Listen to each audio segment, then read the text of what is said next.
Oi, gente, tudo bem?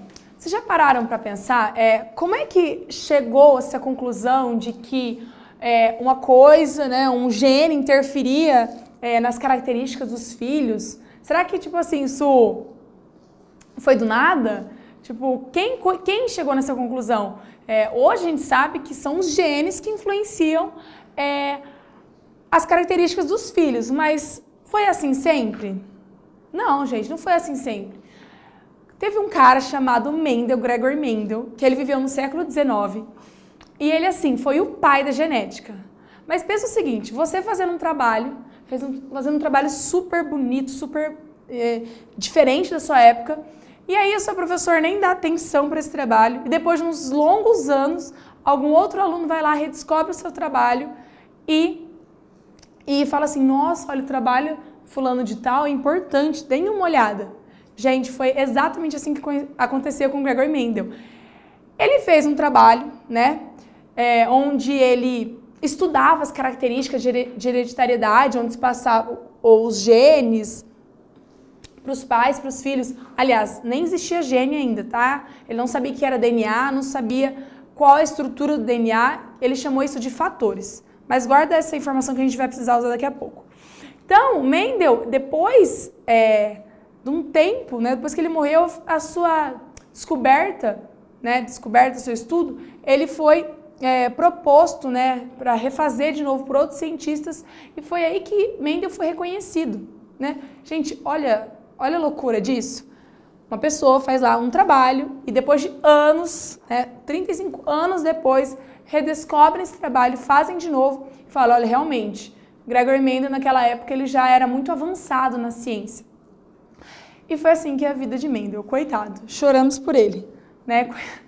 Eu fico chateado por Mendel, porque né, ser reconhecido depois da morte, mas enfim, todas as nossas aulas, em todos os anos, a gente fala sobre Mendel. E nós estamos exatamente aqui para falar sobre Mendel. O que Mendel estudou? Qual foi o boom, o tchan dele? Mendel, ele estudou ervilhas. Professora, a gente está falando de genética, você está falando de ervilha? É mais ou menos isso. Mendel, ele teve uma sacada muito importante, aliás, no objeto de estudo dele. Por que ervilha?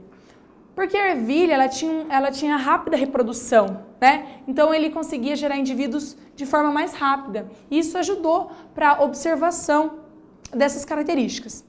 Vamos relembrar. Existem genes, né, que nós chamamos de genótipo, e os genótipos, esses genes, eles vão expressar, interferir no fenótipo. Então, eu tenho um gene que expressa a característica de cor verde na ervilha. Eu tenho um gene que expressa a característica de cor amarela.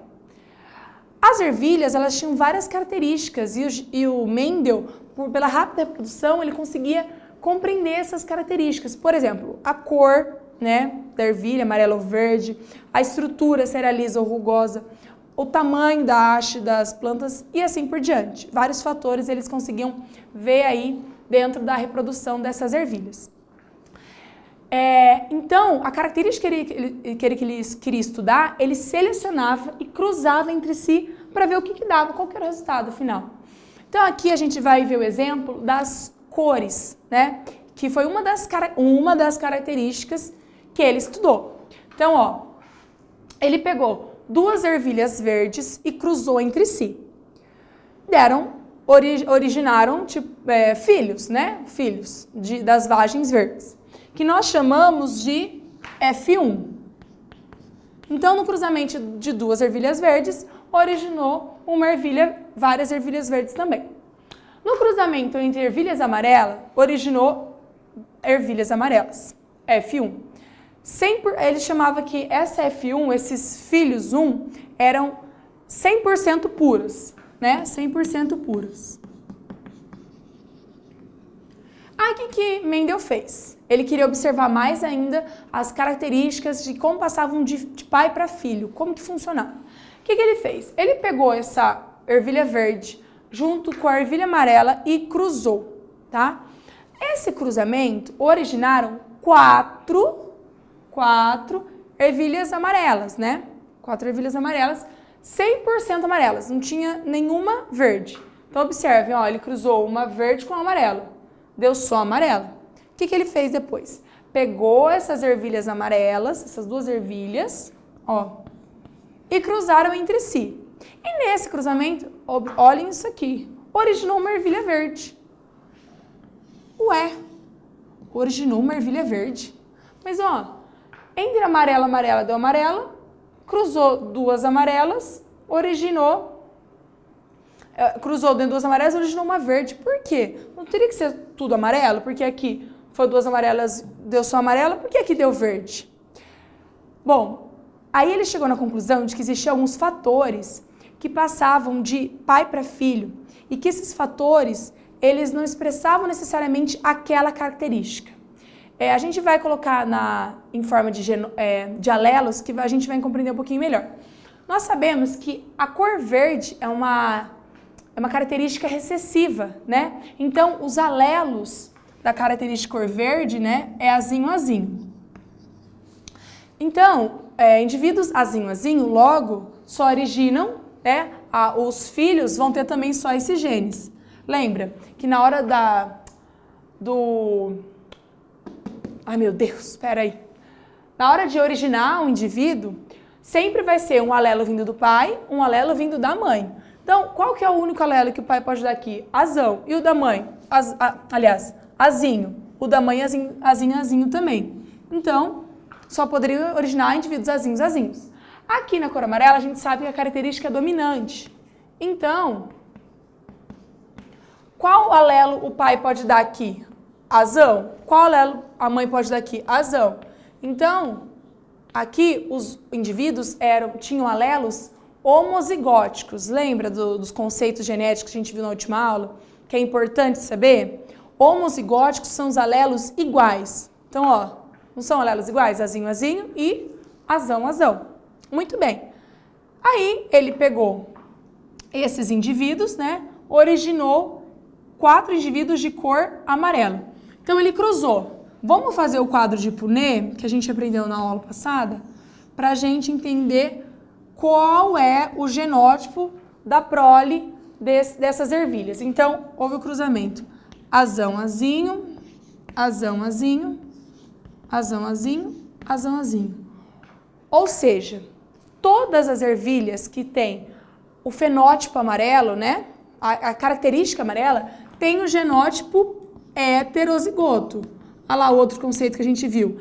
Heterozigoto, alelos diferentes. Um azão e um azinho. São diferentes dos homozigotos que são iguais. Beleza, ó. Então, o que nesse cruzamento, nesses filhos, a gente pode ver? Que as ervilhas, elas têm características dominantes, né? Tem um azão, tem um alelo azão e tem um alelo azinho. Toda vez que tem um alelo dominante sobre o recessivo, ele sempre vai dominar. A característica que ele expressa sempre domina sobre o recessivo. Então, quer dizer o seguinte, que todos têm coloração amarela, mas que têm alelos recessivos da cor verde. Aí, lembra que ele cruzou de novo, fez o cruzamento de novo entre essas duas ervilhas. Então, ele cruzou azão, azinho com azão, azinho. Então, vamos fazer o quadrinho de Punnett de novo. Azão, azinho, azão, azinho. Então, vamos fazer. Vai ser azão, azão, azão, azinho. Azão, azinho e azinho, azinho. Então, observem aqui pelo quadro de Punnett o porquê de ter originado uma ervilha verde, ó.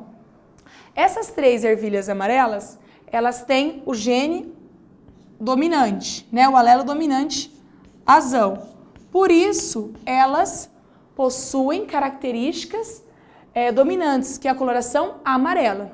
Só que no cruzamento, quando ocorre o cruzamento entre esses 2 genes, os 2 alelos, origina um fenótipo recessivo, que é o azinho-azinho, tá?